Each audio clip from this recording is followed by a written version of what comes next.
India South ఆఫ్రికాతో ఓడిపోయారు. నిజమే. 12 మ్యాచ్లు వరుసగా T20 వరల్డ్ కప్లో గెలిచి 13వ మ్యాచ్లో ఓడిపోయారు. నిజమే.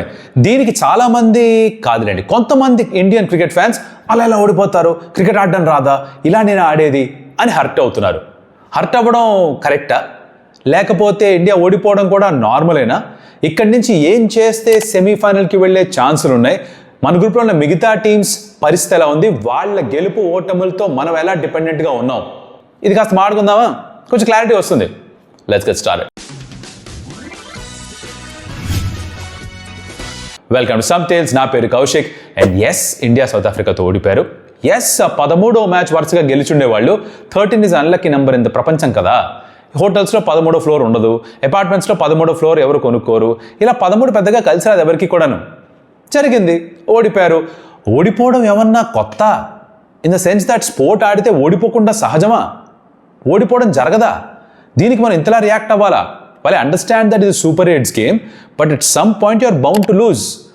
ఇక్కడ ఆప్టిమిస్ట్గా, అంటే ఆశావాదిగా మనం ఆలోచించాల్సింది ఏంటంటే, ఇది సెమీఫైనల్లో ఫైనల్లో కాకుండా సూపర్ 8లో జరిగిపోయింది అని అనుకోవాలి. దీనివల్ల ఒప్పుకుంటా, కొంచెం కాంప్లికేట్ అయింది ఇండియాకి సెమీఫైనల్స్కి వెళ్ళే మార్గం.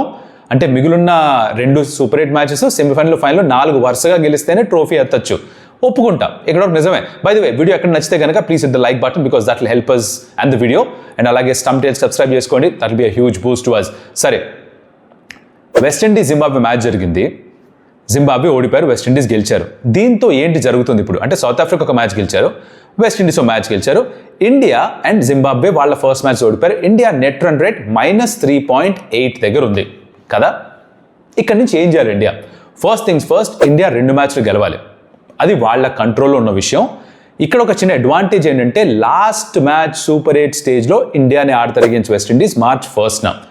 అప్పటిదాకా ఏం జరుగుతోంది గ్రూప్లో ఒక అంచనా వేసుకోవచ్చు, ఏం చేస్తే క్వాలిఫై అవ్వచ్చో ఒక ఐడియా వస్తుంది. నా జింబాబ్వే ఇప్పుడు ఆల్రెడీ వెస్టిండీస్తో ఓడిపోయారు కాబట్టి 26న జరిగే ఇండియా జింబాబ్వే మ్యాచ్లో ఇండియా గెలిస్తే Zimbabwe almost knocked out of the super 8 stage. వాళ్ళు ఇంకా సెమీఫైనల్కి వెళ్ళడం దాదాపు కష్టంగా మారిపోతుంది. సౌత్ ఆఫ్రికా వీళ్ళు కనుక మిగిలిన 2 మ్యాచ్లు వెస్టిండీస్ని జింబాబ్వేని ఓడిస్తే, ఇండియా 2 మ్యాచ్లు గెలిస్తే చాలు, they will go through to the semifinals. ఇది ఈజియర్ వే, రైట్? ఒకవేళ సౌత్ ఆఫ్రికా ఒక మ్యాచ్ ఓడిపోయి వెస్టిండీస్ని మనం ఓడించి, అండ్ జింబాబ్వే కూడా ఎక్కడన్నా అటు ఇటు చేసి మొత్తానికి వాళ్ళు ఇంకొకటి సరే వాళ్ళు అన్ని ఓడిపోయారు అనుకుందాం, 3-way టై అవ్వచ్చు. 2 wins each for south Africa, India and West Indies. అప్పుడు నెట్ రన్ రేట్ ప్లేలోకి వస్తుంది. సో ఈ నెట్ రన్ రేట్ ఒకవేళ ప్లేలోకి వస్తుంది అంటే ఇండియా దగ్గర ఉన్న అడ్వాంటేజ్ ఏంటి? ఇందాక అనుకున్నాం, లాస్ట్ మ్యాచ్ సూపర్ 8 స్టేజ్లో ఇండియా ఆడుతున్నారు. సో ఆ రోజు వెస్టిండీస్తో కోల్కతాలో ఆడుతున్నప్పుడు ఏం చేస్తే క్వాలిఫై అవ్వచ్చో ఒక ఐడియా ఉంటుంది. ఇది ప్రెషర్గా కూడా మారచ్చు, బట్ నేను దీన్ని అవకాశంగా చూస్తాను. ఎస్, ఇక్కడ మనం గెలిచుంటే అన్ని గెలిస్తే దర్జాగా వెళ్ళొచ్చు. ఇక్కడ కొంచెం డిపెండ్ అవ్వాల్సి వస్తుంది వేరే సిచ్యువేషన్స్ పైన, but that's natural in sport కదా. మనం ఎందుకు ఇంత తీవ్రంగా రియాక్ట్ అవుతున్నాం? అందరూ కాదు, కొంతమంది ఎందుకు ఇంతలా రియాక్ట్ అయిపోతున్నారు? అసలు ఇండియా ఓడిపోనే కూడదు అన్న ఫీలింగ్ ఏంటి? ఎలా పాసిబుల్ అది? How is it even possible? Sport ఆడుతూ అసలు మనం వరుసగా 12 గెలిచాం ఒక వరల్డ్ కప్స్లో అంటే అదే చాలా పెద్ద విషయం, గగనం అది. We're bound to lose at some point మా bro. This is going to happen. And స్పోర్ట్లో ఓడిపోకుండా కంటిన్యూస్గా గెలిచిన వాళ్ళు ఎవరు? ఈ చిన్న లాజిక్ ఎలా మిస్ అవుతున్నారు? ఎస్, ప్రాబ్లమ్స్ లేవా టీంలో? ఉన్నాయి. టాప్ ఆర్డర్ నుంచి కన్సిస్టెంట్గా రన్స్ రావట్లేదు, ఓపెనింగ్ పార్ట్నర్షిప్ ఎక్కువ జరగట్లేదు. తిలక్ వర్మ ఆల్మోస్ట్ ఓపెనర్గా వస్తున్నాడు, తను అవుట్ అయిపోతున్నాడు. మిడిల్ ఆర్డర్ పైన 2 సంవత్సరాలుగా లేని ప్రెషర్ ఈ వరల్డ్ కప్లో వచ్చింది. ఏంటి ఆ లేని ప్రెషర్? గత 1.5-2 సంవత్సరాలుగా టాప్ ఆర్డర్ ఓపెనర్స్ నుంచి కన్సిస్టెంట్గా రన్స్ వస్తున్నాయి, స్టార్ట్స్ వస్తున్నాయి. ఆ ఫ్లయింగ్ స్టార్ట్ వస్తుంది కాబట్టి మిడిల్ ఆర్డర్ పైన ఎప్పుడు కూడా ఎక్స్ట్రా ప్రెషర్ లేదు రాగానే రన్ స్కోర్ చేయడానికి. అడపాదడప మాత్రమే అలా జరిగింది. కానీ వరల్డ్ కప్లో ప్రతిసారి కూడా టాప్ ఆర్డర్ కొలాప్స్ అయిపోవడం, మిడిల్ ఆర్డర్ పైన ప్రెషర్ పెరగడం, అది చూస్తూ వచ్చాం. దాన్ని తగ్గించాలి, దాన్ని అరికట్టాలి. This no doubt in that. Now team 11లో ఏమన్నా ఇబ్బందులు ఎదురయ్యాయా అంటే, వాషింగ్టన్ సుందర్ని ఆడించడానికి గల కారణం Quinton de Kock, Ryan Rickelton, David Miller వీళ్ళు ఉన్నారు. వీళ్ళకి అగేన్స్ట్గా తను ఎఫెక్టివ్గా ఉంటాడేమో అని ఒక అంచనాతోటి. కాకపోతే వాషింగ్టన్ సుందర్ని ఇంట్రడ్యూస్ చేసే లోపలే as a bowler Quinton de Kock out అయిపోయాడు, రాయన్ రికల్టన్ అవుట్ అయిపోయాడు. సో దాంతో వాషింగ్టన్ సుందర్ని ఆడించిన మెయిన్ పర్పసే మడాష్ మంగళగిరి అయిపోయింది. దాని బదులు Axar Patel was obviously better bet. Is a better batter, ప్రెషర్ని బెటర్గా హ్యాండిల్ చేస్తాడు, మంచి ఫామ్లో ఉన్నాడు. సో అది కొంచెం బెడిసి కొట్టింది. Now going to the next game against Zimbabwe. దాంట్లో కూడా మళ్ళీ వాషింగ్టన్ సుందర్నే కంటిన్యూ చేస్తా అంటారా, అక్షర్ పటేల్ని తీసుకొస్తారా వెనక్కి? దీంతో పాటుగా ఓపెనర్ అభిషేక్ శర్మ పైన ప్రెషరు, తిలక్ వర్మ పైన ప్రెషరు అని మాట్లాడుతున్నారు. కానీ ఐ థింక్ ఇట్స్ ఓకే. ఎలా అయిపోయిందంటే ప్రతి మ్యాచ్ ప్రతి ఒక్కరు స్కోర్ చేయాలి. ఇప్పుడు వీళ్ళిద్దరు కాకపోతే మీరు అర్జెంట్గా సంజు శాంసన్ తీసుకురమ్మంటున్నారు majority of Sanju Samson fans. Sanju Samson for example 2 మ్యాచ్లో కొట్టకపోతే జస్ట్ ఆస్కింగ్. ఇప్పుడు ఇషాన్ కిషన్ ఫస్ట్ మ్యాచ్లో కొట్టాడు, పాకిస్తాన్తో 77 కొట్టాడు, క్రితం మ్యాచ్లో సౌత్ ఆఫ్రికాతో కొట్టలేదు. నెక్స్ట్ మ్యాచ్ కూడా సూపర్ హిట్స్లో కొట్టకపోతే డ్రాప్ చేసేలా? Is that how we going to operate? మర్చిపోతున్న విషయం ఏంటంటే ఇది ఇండియన్ క్రికెట్ టీం, ఇది ఇంటర్నేషనల్ సైడ్. మన గల్లీలో ఆడే క్రికెట్ కాదు, మన స్కూలు కాలేజ్లో ఆడే మ్యాచు కాదు, మనం ఇంటి దగ్గర ఉన్న గ్రౌండ్స్లో ఫ్రెండ్స్తో ఆడుకునే బెట్ మ్యాచు కాదు.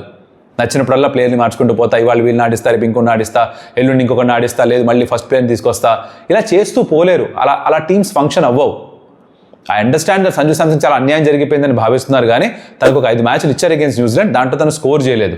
స్కోర్ చేసుంటే తనే ఓపెన్ చేసుండేవాడు, ఇషాన్ కిషన్ వచ్చేవాడు కాదు, బట్ తను చేయలేదు. దాని ముందర జరిగింది ఏంటి? దాని ముందర తనకి ఎక్కువ అవకాశాలు రాలేదు కదా, బైలాటరల్స్ రన్స్ కొడితే ఏంటి, కొట్టకపోతే ఏంటి, ఐసీసీలో కొట్టట్లేదు కదా అంటే, అలా ఎవరు కూడా ఐసీసీలో మాత్రమే కొట్టరు, బైలాటరల్స్లో మాత్రమే స్కోర్ చేస్తారు, ఇలాంటి కాన్సెప్ట్ ఉండవు. అవి జరుగుతూ ఉంటాయి స్పోర్ట్స్లో, దిస్ కీప్స్ హ్యాపెనింగ్.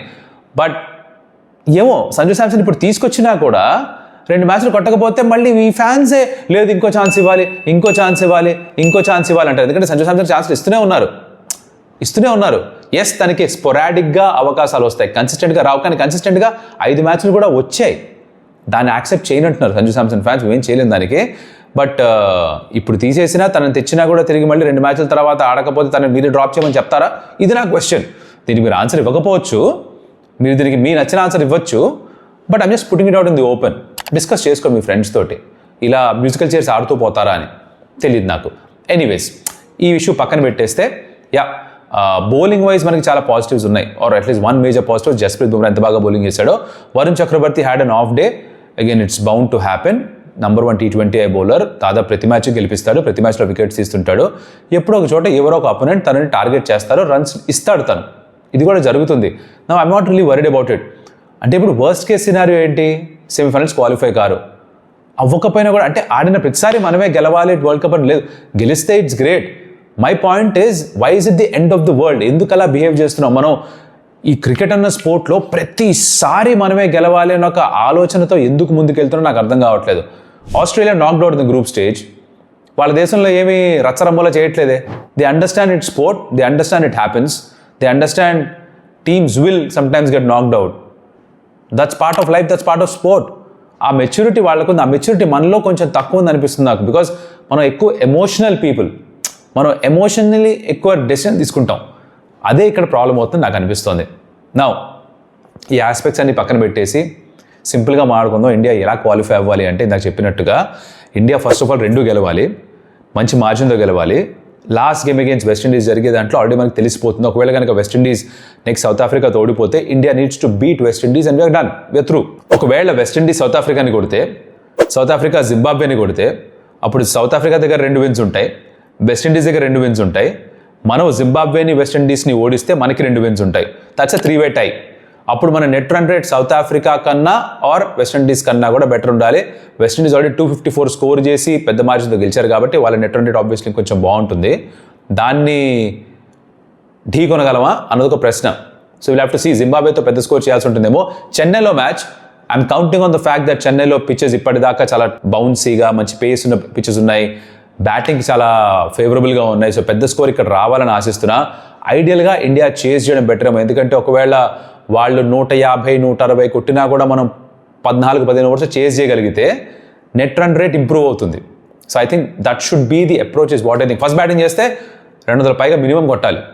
ఎవరు కొట్టేవాళ్ళు అనుకోవచ్చు, కానీ వీళ్ళే కొట్టచ్చు, వీళ్ళే రన్స్ స్కోర్ చేయొచ్చు. ఎవరెవరైతే సోషల్ మీడియాలో వీళ్ళకి శాపాలు పెడుతున్నారో, ఎవరెవరైతే అభిషేక్ శర్మ ఫెయిల్ అయ్యాడుగా మళ్ళీ అని సంకలు గుద్దుకుంటున్నారో, ఎవరైతే తిలక్ వర్మ రన్స్ కొట్టాలి నేను చెప్పా కదా తీసేయాలి అంటున్నారో, ఒకవేళ ఇదే ప్లేయర్స్ కనుక రన్ స్కోర్ చేస్తే మీరు అస్సలు మాట్లాడకూడదు, మీరు సెలబ్రేట్ చేసుకోకూడదు. ఎందుకంటే మీకు కావాల్సింది మన ఇండియన్ ప్లేయర్సే ఫెయిల్ అవ్వడం. మీ ఉద్దేశంలో మీరు చెప్పింది కాబట్టి ఫెయిల్ అయిపోతారు, కాబట్టి మీరు యాక్చువల్లీ ట్రూ అని నిరూపించబడతారు, కాబట్టి are really happy about that కదా. సో వీళ్ళు ఒకవేళ రన్స్ కొడితే మీరు సెలబ్రేట్ చేయకూడదు. చూద్దాం చేస్తారు లేదు. బట్ ఐ థింక్ ఇండియాలో పోతుంది సెమీఫైనల్స్. 2-way టై అవుతుంది, 3-way టై అవుతుంది. నెట్ మీద వెళ్ళాలి. ఇండియాకి తెలుస్తుంది ఏం చేయాలి వెస్టిండీస్కి అగేన్స్ట్గా. First thing of course is the game against Zimbabwe 26th. దాంతోపాటు సౌత్ ఆఫ్రికా వెస్టిండీస్ మ్యాచ్ పైన కూడా ఒక కన్నేసి ఉంచండి, చూద్దాం ఏం జరుగుతుందో. ఎక్కువ టెన్షన్ తీసుకోకండి, ఇట్స్ ఓకే.